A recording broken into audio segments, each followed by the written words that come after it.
மச்சான், நீங்கள் அன்னை மரியாதை விண்ணகத்திற்கும் மண்ணகத்திற்கும் அரசிங்க அப்படின்லாம் சொல்கிறீங்க. அதெல்லாம் கொஞ்சம் உங்களுக்கே ஓவராக தெரியல? அவங்க நார்மல் ஒரு சாதாரண ஒரு பெண் தானே, அவங்களுக்கே அவ்வளோ இம்பார்ட்டன்ஸ் கொடுக்குறீங்க? ஏயா என்கிட்ட வந்து மாட்டணுன்னே வந்து என்கிட்ட கேள்வி கேட்பியா? நம்ம அன்னை மரியாதை அவர்கள் விண்ணகத்திற்கும் மண்ணகத்திற்கும் அரசிதான். ஏன் தெரியுமா? நீ இயேசு கிறிஸ்துவை அரசராக ஏற்றுக்கிறல்ல? ஏற்றுக்கிற. இயேசு கிறிஸ்து அரசர் அப்படின்னா அவரை பெற்றெடுத்த அன்னை அரசி தானே. அது எப்படி முடியும் அப்படின்னு நீ கேட்கலாம்.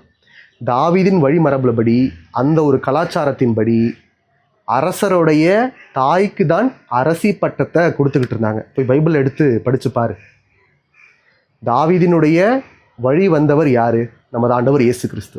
அவருக்கு அந்த ஒரு டெக்னிக்கலாக, அந்த ஒரு பைபிள் அடிப்படையில் ஒரு வழிமரபு வருதுன்னா தாவீதின் குலத்தில் அவர் பிறந்திருக்கின்றார்.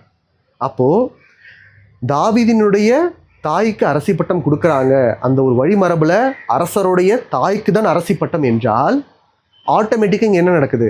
நம்ம ஆண்டவர் இயேசு கிறிஸ்து அரசர், விண்ணகத்திற்கும் மண்ணகத்திற்கும் அவர் அரசர். அவரை பெற்றெடுத்த நம்ம அன்னை மரியாள் நம்ம ஆண்டவர் இயேசு கிறிஸ்துவினுடைய தாய். அப்போ அவங்க அரசி தானே.